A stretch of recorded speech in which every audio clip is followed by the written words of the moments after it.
أعوذ بالله من الشيطان الرجيم. بسم الله الرحمن الرحيم.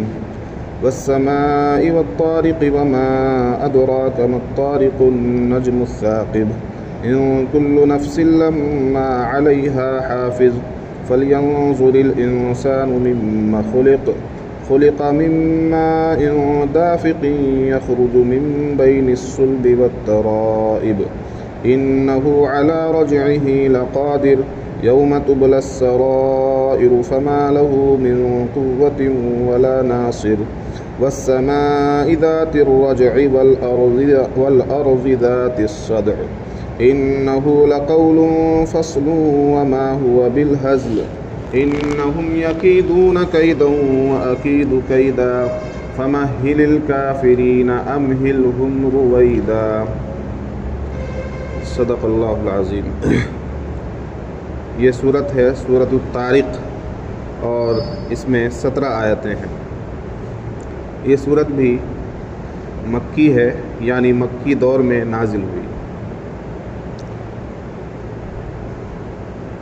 شروع اللہ کے نام سے جو بڑا مہربان نہایت رحم والا ہے. قسم ہے آسمان کی اور رات میں آنے والے کی.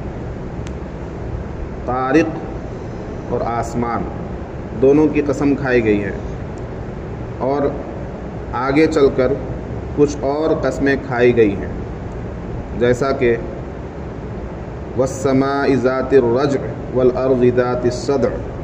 یہ 2 قسمیں مزید کھائی گئی ہیں آگے چل کر.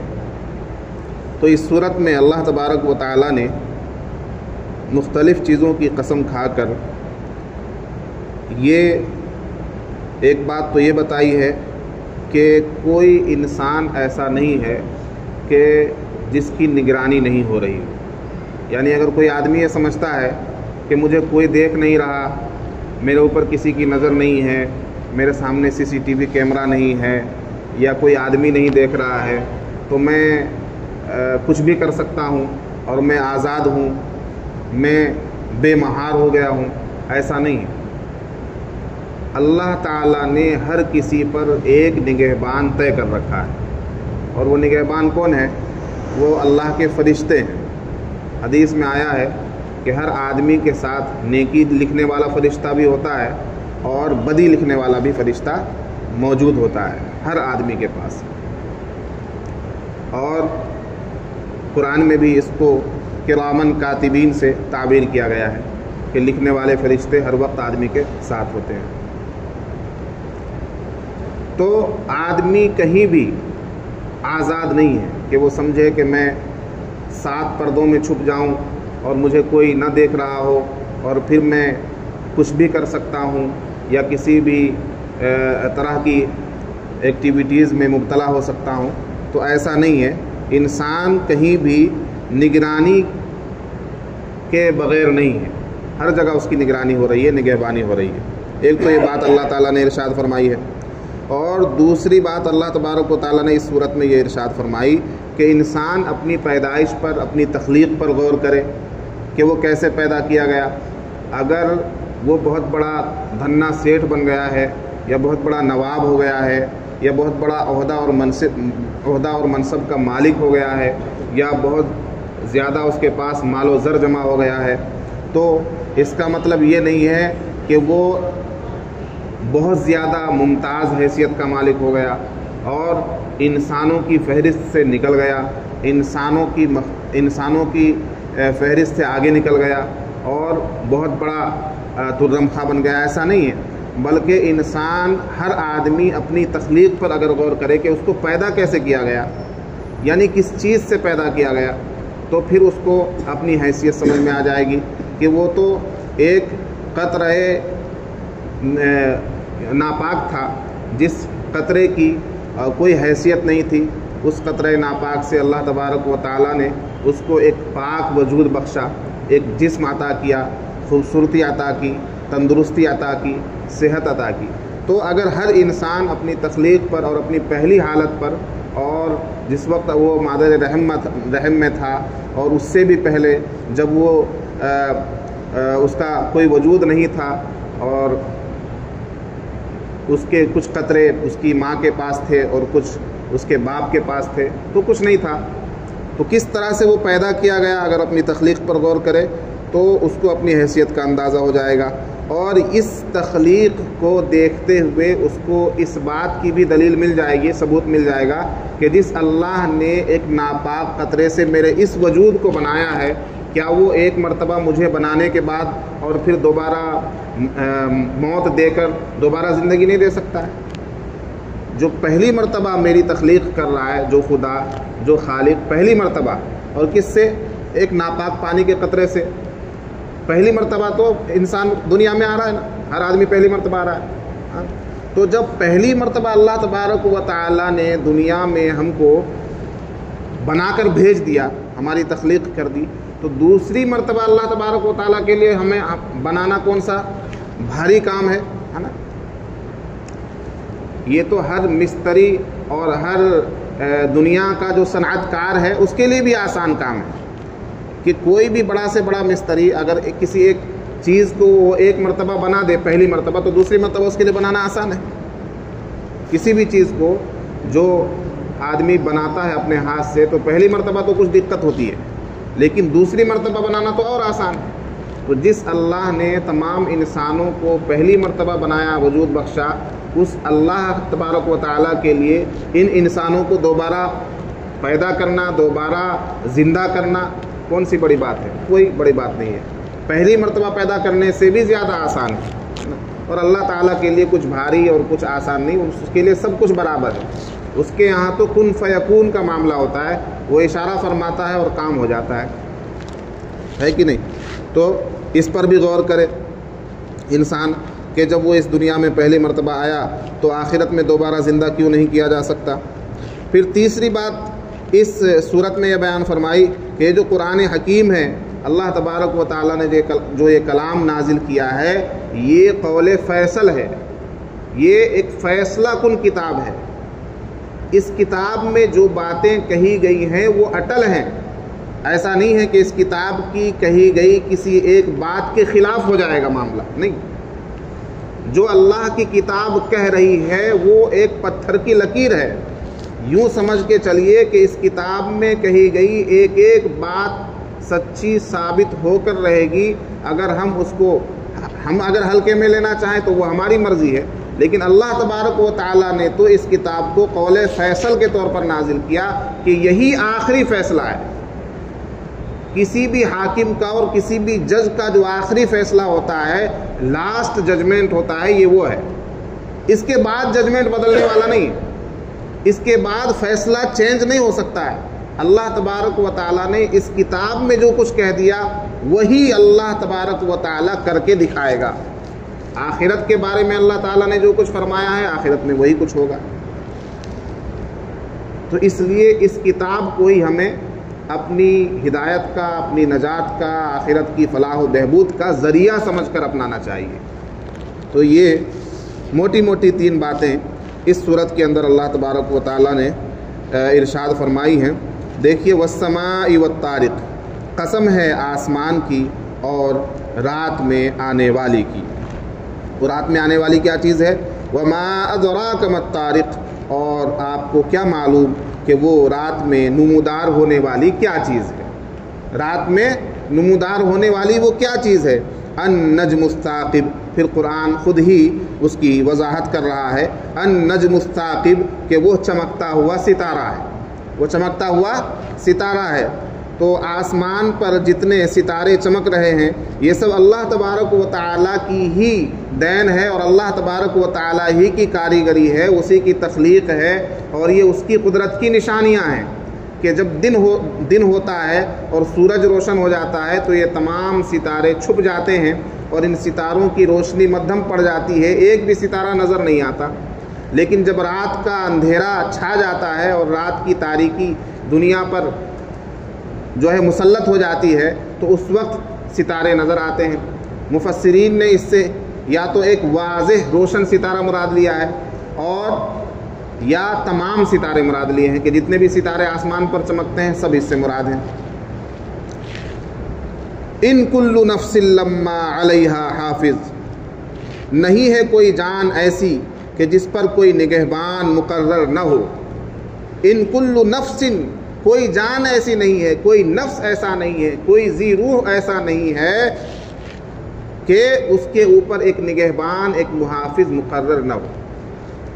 ایک تو اللہ تبارک و تعالیٰ تمام محافظین میں سب سے بڑا محافظ کون ہے؟ سب سے بڑا محافظ کون ہے؟ خود اللہ کی ذات، کہ اللہ تعالیٰ سے زیادہ محافظ کوئی نہیں ہے۔ لیکن پھر اللہ تبارک و تعالیٰ نے ہر انسان کے اوپر فرشتوں کو محافظ کے طور پر چھوڑ رکھا ہے، حتیٰ کہ انسانوں کی جان بچانے میں بھی یہ فرشتے کام آتے ہیں۔ بہت سی جگہ، بہت سی دفعہ ایسا لگتا ہے آدمی کو کہ میں بال بچ گیا اور میں تو ابھی گر جاتا، میں تو ابھی مر جاتا، میرا تو ابھی ایکسیڈنٹ ہو جاتا، میں تو بہت ہی بال بچا ہوں، میرے ساتھ تو ابھی پتہ نہیں کیا حادثہ ہو جاتا۔ تو یہ اللہ کے فرشتے ہوتے ہیں محافظین، جو انسان کی حفاظت کے لیے اللہ تبارک و تعالیٰ نے مقرر کر رکھے ہیں کہ دیکھو ابھی اس کی موت کا وقت نہیں آیا، یہ مرنے کے لیے جا رہا ہے، اس کو بچا لو، ہے کہ نہیں؟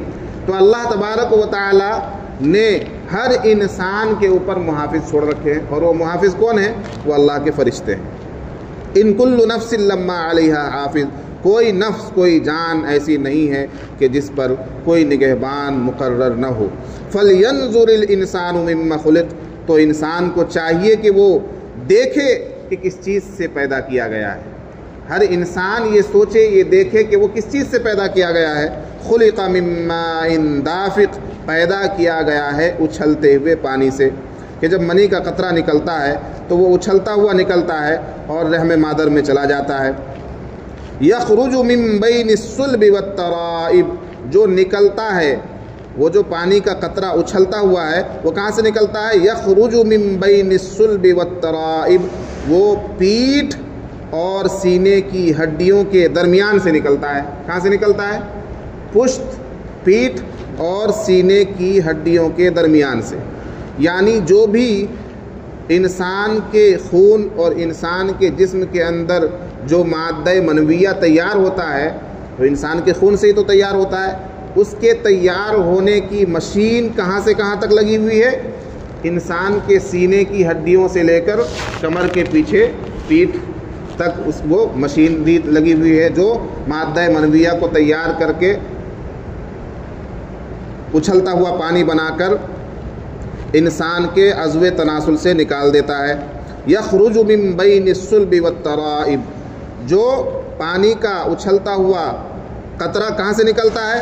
یخرج، نکلتا ہے من بین الصلب والترائب، پیٹھ اور سینے کی ہڈیوں کے درمیان سے۔ انہ علی رجعہ لقادر، اس ایک آیت میں اتنا میڈیکل سائنس ہے کہ اگر پڑھا جائے اور مطالعہ کیا جائے اور اسٹڈی کی جائے تو بچوں کے توالد و تناسل پر بہت بڑی مہارت حاصل کی جا سکتی ہے۔ انہ علی رجعہ لقادر، بے شک وہ اس کے لوٹانے پر بھی ضرور قادر ہے۔ یعنی اللہ تبارک و تعالیٰ جو ایک مرتبہ انسان کو اس دنیا میں لا رہا ہے، زندگی بخش رہا ہے، وہ اس کے لوٹانے پر قادر نہیں ہے۔ بے شک وہ یقیناً اس کے لوٹانے پر قادر ہے۔ یوم تبلی السرائر، کس دن لوٹائے گا انسانوں کو اللہ تبارک و تعالیٰ؟ کس دن لوٹائے گا؟ یوم تبلی السرائر، جس دن تمام بھید کھل جائیں گے، تمام راز کی باتیں ظاہر ہو جائیں گی، ہے نا؟ راز کی باتیں تو ہے، انسان کی نیکی تو بہت سی نیکیاں بھی چھپی ہوئی ہوتی ہیں، لیکن عام طور پر نیکیاں تو ظاہر رہتی ہیں۔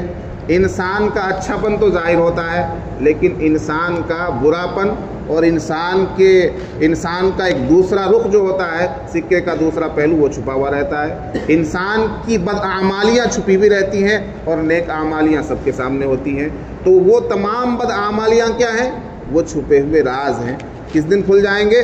یوم تبلی السرائر، اس دن، قیامت کے دن وہ تمام چھپے ہوئے بھید کھل جائیں گے۔ تو جو بھی کچھ گناہ ہم کر رہے ہیں وہ چھپے ہوئے نہیں رہیں گے، بلکہ وہ قیامت کے دن ظاہر ہو جائیں گے، الا یہ کہ اگر ہم نے توبہ کر لی، چونکہ توبہ یہ گناہوں کو مٹانے کا ذریعہ ہے، ربڑ ہے، یہ ربڑ ہے نا، گناہوں کو مٹانے کے لیے۔ تو حدیث میں آیا ہے کہ جب انسان توبہ کرتا ہے تو اس کے گناہ معاف ہو جاتے ہیں، اور اسی طرح سے جب وہ نیک اعمال کرتا ہے، نیک اعمال سے بھی گناہ معاف ہوتے ہیں، نماز سے، روزہ سے، اور حج سے اور زکوٰۃ ادا کرنے سے، وضو کرنے سے، بہت سے نیک اعمال ہیں جن سے گناہ معاف ہوتے ہیں۔ شارحین کہتے ہیں کہ اس سے چھوٹے چھوٹے گناہ معاف ہوتے ہیں، لیکن توبہ کرنے سے تمام بڑے گناہ بھی معاف ہو جاتے ہیں۔ تو انسان کو توبہ کرتے رہنا چاہیے تاکہ وہ گناہ جو ہو چکے ہیں اور وہ قیامت کے دن ظاہر نہ ہو، ہے نا، قیامت کے دن ان گناہوں کا راز ہم پر فاش نہ کر دیا جائے، تو توبہ کرتے رہنا چاہیے۔ یوم تبلی السرائر، اس دن تمام راز کی باتیں کھل جائیں گی، ظاہر ہو جائیں گی۔ فما لہ من قوۃ ولا ناصر، تو اس کے لیے کوئی طاقت نہیں ہوگی اور کوئی مددگار نہیں ہوگا۔ یعنی وہاں جب انسان کی بدعمالیاں سامنے آ جائیں گی اور وہ مجرم قرار دے دیا جائے گا کہ یہ تو بہت بڑا مجرم ہے، بہت نیک بنا پھرتا تھا، یہ تو بہت بڑا مجرم ہے، تو جب وہاں پر آدمی مجرم قرار دے دیا جائے گا تو وہ سوچے گا کہ کسی ایم ایل اے صاحب کی سفارش کروا لیں، کسی ایم پی صاحب سے جو ہے اپلیکیشن لکھوا کر اپنی جان چھڑا لیں، تو ایسا وہاں پر نہیں ہوگا۔ فما لہ من قوۃ ولا ناصر، اس کے لیے وہاں پر نہ کوئی طاقت کام آئے گی اور نہ کوئی مددگار ہوگا۔ وہ چاہے گا بڑا سے بڑا منسٹر کو اپنا مددگار بنا کر لے آئے، تو ایسا نہیں ہو سکتا ہے، الا یہ کہ جو لوگ سفارشی بنیں گے وہاں پر، جیسے انبیاء سفارشی ہوں گے، صدیقین سفارشی ہوں گے، شہداء سفارشی ہوں گے، حفاظ سفارشی ہوں گے، علماء سفارشی ہوں گے، تو کوئی سفارش کرنے والا خود اگر یہ کہہ دے کہ ہاں میں اس کی سفارش کرتا ہوں، تب تو سفارش اس کی قبول کی جائے گی اور وہ کسی کی سفارش کے اندر میں آ جائے گا۔ لیکن وہ خود اگر چاہے کہ میری کوئی سفارش کر دے تو اس طرح سے وہاں نہیں ہوگا، کوئی اس کا مددگار وہاں نہیں ہوگا۔ فما لہ من قوۃ ولا ناصر، تو وہاں اس کے لیے کوئی طاقت نہیں ہوگی، کوئی مددگار نہیں ہوگا۔ والسماء ذات الرجع، اور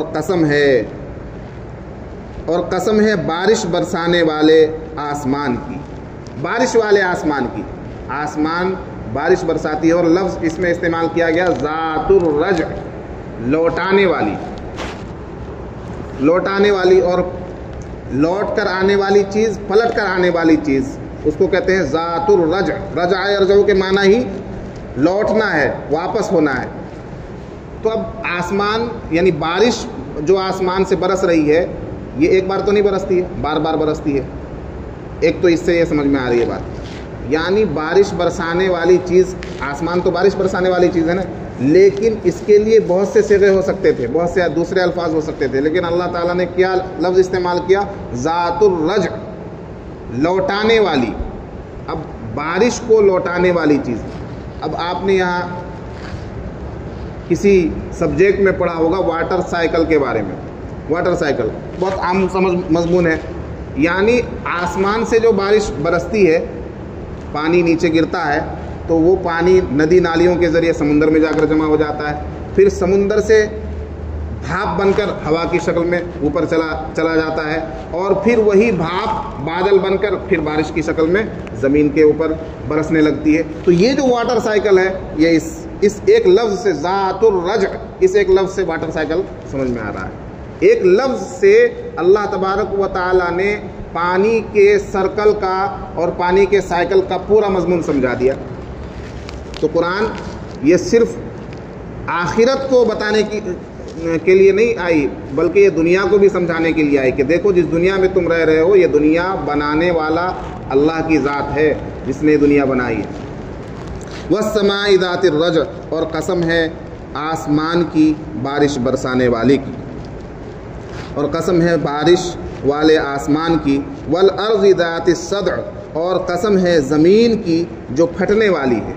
ذات الصدع، پھٹنے والی زمین، تو زمین تو ہر جگہ سے ایک ہی صفت لیے ہوئے ہے، یعنی ہر جگہ کی زمین وہ پھٹتی ہے، انسان اس پر کدال چلاتا ہے تب بھی وہ پھٹتی ہے، بارش ہوتی ہے تب بھی زمین پھٹتی ہے، اور جب زمین کے اندر کوئی درخت لگاتا ہے، بیج لگاتا ہے، کوئی کھیتی کرتا ہے، تو اس کھیتی سے زمین اپنے آپ پھٹ کر جو پودا نکالتی ہے تو وہ بھی پھٹی، زمین کے پھٹنے کی علامت ہے۔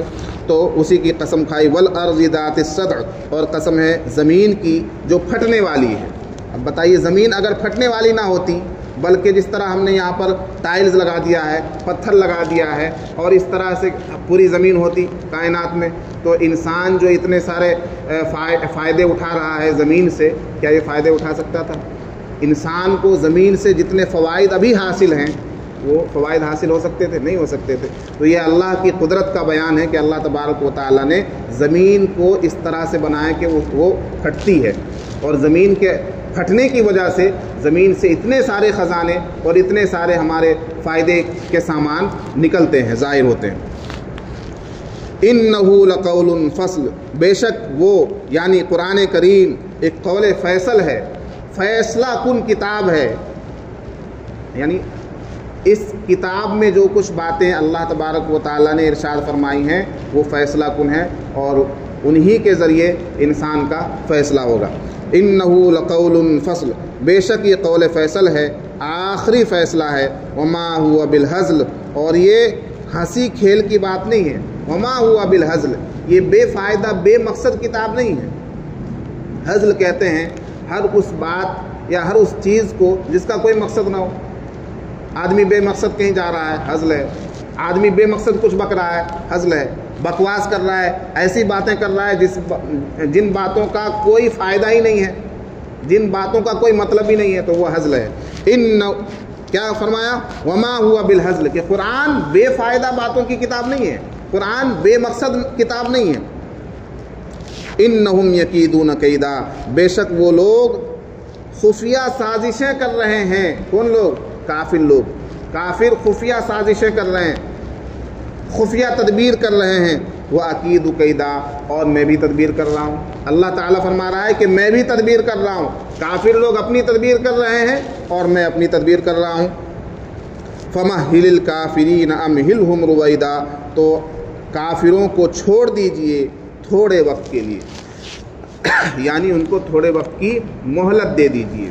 کافر اگر اپنی سازشوں میں بہت حد تک کسی حد تک کامیاب ہو رہے ہیں کہ ہم نے مسلمانوں کو پریشان کر دیا، یا ہم نے اسلام کو بدنام کر دیا، یا ہم نے لوگوں کی نظر میں مسلمانوں کی تصویر کو خراب کر کے پیش کر دیا، اور اس میں ہمیں کسی حد تک کامیابی مل گئی، اور ہم نے مسلمانوں کا قتل عام کر دیا، کہیں پر مسلمانوں کو تہہ تیغ کر دیا، ان کو پست کر دیا، یا ان کو شکست دے دی، تو کافر یہ نہ سمجھے کہ ان کی تدبیر کامیاب ہو گئی ہے۔ ہم بھی تو کچھ تدبیر کر رہے ہیں، اور یہ دنیا کی تدبیر کر رہے ہیں اگر، تو ہم آخرت کی تدبیر کر رہے ہیں۔ یہ دنیا میں اگر مسلمانوں کو پریشان کر رہے ہیں تو ہم آخرت میں ان کو دیکھ لیں گے۔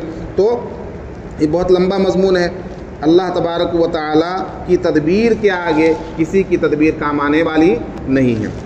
انہم یکیدون کیدا، بے شک وہ لوگ تدبیر کر رہے ہیں، خفیہ سازش کر رہے ہیں۔ وَأَكِيدُ كَيْدًا، اور میں بھی تدبیر کر رہا ہوں۔ فَمَهِّلِ الْكَافِرِينَ أَمْهِلْهُمْ رُوَيْدًا، تو کافروں کو چھوڑ دیجئے، تھوڑے وقت کی مہلت دے دیجئے۔ اللہ تعالیٰ کہنے سننے سے زیادہ ان کی توفیق نصیب فرمائے۔ سبحان اللہ وبحمدہ، سبحانک اللہم وبحمدک، ونشہد ان لا الہ الا انت، نستغفرک ونتوب الیک۔ سبحان ربک رب العزة عما یصفون، وسلام علی المرسلین، والحمد للہ رب العالمین۔